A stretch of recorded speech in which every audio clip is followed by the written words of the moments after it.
Hey y'all, Dina from the Fruitful Fig, and I just wanted to show you my beautiful chicken broth and how I made it. So stick around for all the juicy details. 1 3-pound bag of onions chopped. 1 10-pound bag of leg quarters. I got these for $10.99 for 2 bags, so I got 20 pounds altogether.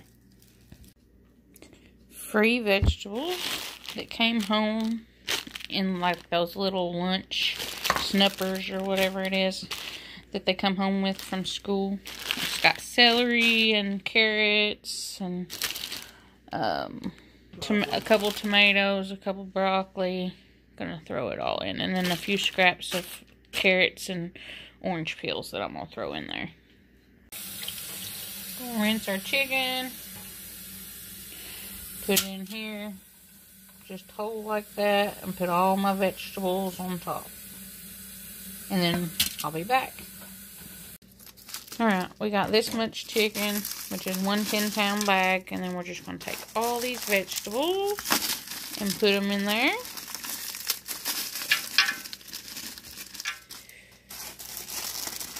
And then we'll be back. Alright, we got all our vegetables in there. Now we're going to put our onions in. And this is 1 3-pound bag. So, you can see how much is in there. Let me see. You can see those little marks on the inside. Where are they at? There they are. So, I'm up to that one. There's still one more. I'm at this one. There's one mark and then the side. So, if you have the same size, you know what kind it is. It's a big one. What is this, 23 quarts maybe? I think it's 23 quarts. But anyway, I got my onions, vegetables, and chicken in there. And now I'm going to add water till I get up to this one here. I think, whichever one it is that says it's full, I think it's that one. But it's usually around a gallon of water. But I'll be back to you. Alright, y'all. I put my water in, and it wasn't 1 gallon. It's 2 gallons. I was thinking 1 gallon, but it's been a while.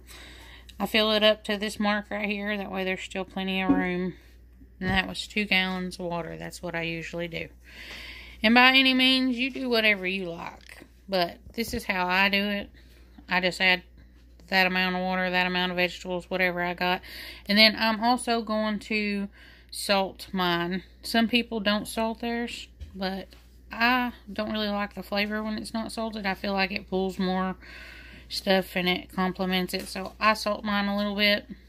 Then I don't have to salt what I'm doing later and the flavor is already good and all that. So that's how I do it. But you can totally leave the salt out if that's what you like to do. So I'm going to put the lid on the salt. I'm going to put salt in this. Then I'm going to put the lid on it. Bring it up to somewhere around 10 pounds of pressure. It's not really adamant that you have to have 10 pounds, but just I bring it up to 10 pounds around about there, and I let mine cook for an hour, and then I'll let it come down from pressure. So I'll be back at you when it is up to pressure. I don't know if you can see it or not, but there's steam coming out of that. So, I'm going to put the weight on now, even though I don't think you actually need to let it steam all that time or whatever, but I just do it the same way I do when I'm canning. So, I just let it steam first, and then I put the weight on. So, I'll let it get up to about 10 pounds pressure, somewhere between 10 and 15. That's not really a exact amount that it needs to be, but get my thing rocking a little bit, and then I'll start my timer, let it cook for an hour, and then I'll cut it off. Alright, it's a rocking. I'm going to cut it down a little bit, and just keep it somewhere in between that 10 and 15 mark, and I'm going to set my timer for an hour.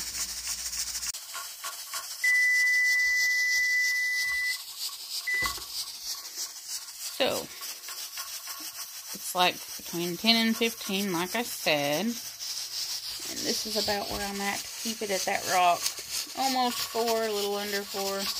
And it's rocking about like that. But like I said, it's not imperative that it's on 10 or it's on 15. Just somewhere between that. So, now I'm going to cut this off. And I'm going to let the pressure come down. And then I'll be ready to separate out my chicken and broth. It's now 3:41. I turned it off at 3:06. It's down to like 6 pounds of pressure. Probably get this broth done once my kids get off the bus. So this is what it looks like when it comes out. And let's see here. It's the other side. You can see it virtually didn't move from the line where it was. So I'm going to take this and just scoop it out and put it in here. Catch the big stuff. Then I'm going to dump this big stuff onto here. And then I'm going to separate out all my chicken. And then I'm going to use my fat separator to use whatever juice that I get out of there, broth, and separate out the fat. And then I'll be ready to put it in my jars. So I'm just scooping it out, bringing it over, pouring it in there.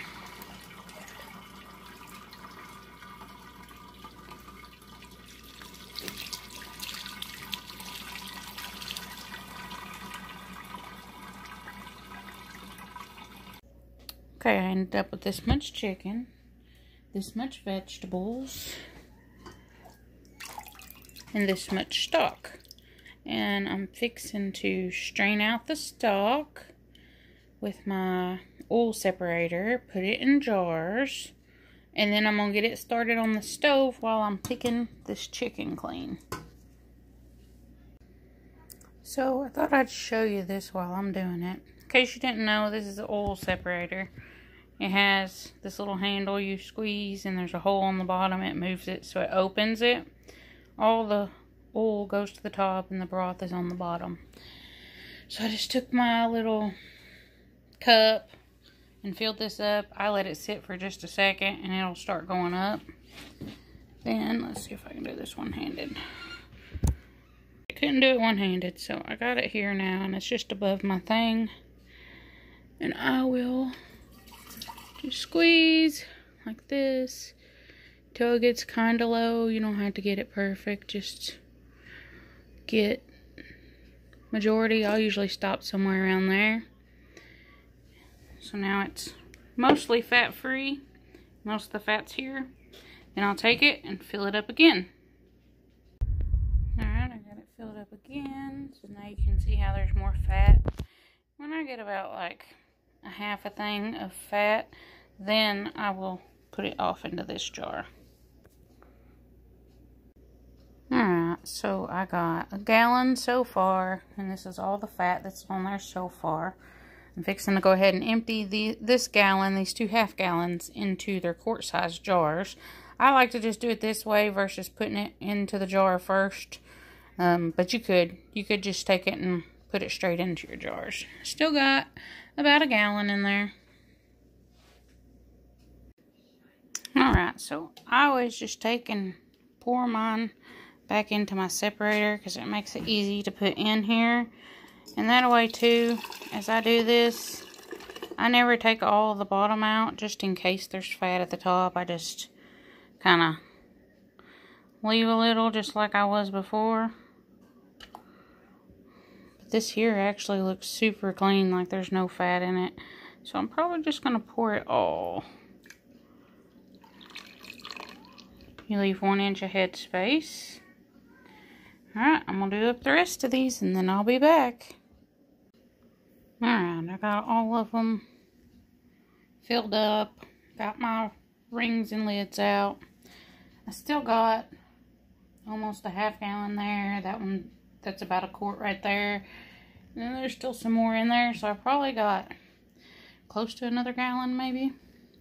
So that means I have to do 2 canners. But anyway, took a little vinegar, put it on here. And I already wiped them off. I'm just showing you. Just wipe around. There we go. I'm in the frame wrap around with the wet part, just if there's any grease or anything on there. And then I'm going to put my lids on, my rings on, and just fingertip tight. Alright, I got my water in the bottom, which my canner calls for like 3 quarts, but it's up to that first line. I put all 7 jars in here, and I just turned it on. And I'll probably go ahead and turn it up a little more. Fixing to put the lid on it, and then let it start steaming, and then I'll come back to you. Alright, I got all of my chicken broth strained out, and I ended up with 7 quarts in the canner, which are going right now. And then I've got a full one, which is 8 cups, and then I got one that's up to 6 cups. So I'll have to do another canner of broth. And let me tell you, this chicken is so good. I have already been eating a little bite here and there. Yum. Okay, it's got a bunch of air coming up, and it's trying to pop already. I'm going to go ahead and put my thing on and let it start coming up to pressure. It'll come up to 10 pounds, and then I will start my timer for 25 minutes for quarts. Okay, so I got busy over there filling up the stuff, and this weight here is a 15-pound weight, so I don't actually jiggle till you get to 15. But I'm almost to 15, so I went ahead and cut it down to medium, and I'll probably back it on down to like 4. I just want to back it down till I see it start dropping a little bit, because I want to keep it between 10 and 15 for 25 minutes. Alright, I got them all wiped off. I'm going to put their rings on, if I can get them apart. I mean, their lids, not rings. And then I'm going to put the rings on, and then I'm going to put them in the other canner for 25 minutes. Same process that I've been showing the whole way through. Alright, so this is all the vegetables I ended up with that were in this bowl, and this is what I picked out, which was celery and the orange peels, and I left everything else in there. I'm going to throw it in the fridge for tonight, and then I'll probably make us some kind of soup with it tomorrow. I'm fixing to go ahead and clean up this chicken now and get all the bones separated out, and then I'll show you how much I got. Alright, the timer is done. I'm going to cut it off. And then I'm going to let it come down from pressure, and then I will take them out. But first you got to let it come all the way down and let this drop. Alright, I got a half gallon of shredded chicken. This is all the bones that I got. And then I got that half gallon of vegetables in the fridge. So we're going to eat this in the next couple of days. Probably have some sandwiches and a few other things. And maybe some quick chicken noodle soup. I don't know yet. And then I'm going to use all those vegetables that are in there also for some kind of soup or something. So nothing goes to waste. And technically, I could grind these bones up and I could dry them and I could make bone meal. And I could use it for the garden, but I'm probably not going to do that today because I'm super busy and I got a lot of stuff to do. But I could if I wanted to. Alright, this is my second canner. It's just starting to come up to pressure. The thing just popped. I put the lid on, the weight on a few minutes ago. So I'm waiting for it to come up to pressure, and then I'll start my 25 minutes on this one. This one's done. Just letting it cool. Alright, y'all, so I got 7 jars out of the canner. And I got 4 jars in the canner, plus 3 jars of water. And this is done, so I'm just gonna turn it off, and then I'm gonna let it sit here. 7:53, and I am done for the night. I've been working on it since about 1:30 probably, but I had to wait for the kids to get home, and I took a little break in between to feed them and all that kind of stuff. So anyway, I got 11 jars of broth, a half gallon of chicken, and a half gallon of vegetables. So I'm going to use the vegetables for some soup. We'll probably use the chicken, some of the chicken in it. And then I'm going to use the rest of the chicken for maybe some sandwiches and stuff like that. So quite a bit of stuff that I got. I ended up spending $10.99 on my chicken, but that was only for for 2 10-pound bags. So I spent $5.50 on the chicken, and I spent $3 on a 3-pound bag of onions, and then the rest of the vegetables that I put in there were free. So I'm at $8.50, and I got 11 quarts of yummy broth, plus the meat and vegetables. I would say that it's worth it. What about you? I'm going to love having it on my cantry shelf. Well, I appreciate y'all coming to join me and sticking through to the end. So, like and subscribe and leave me a comment and let me know what else kind of stuff that you'd like to see. Thanks. I'll talk to y'all later. Bye.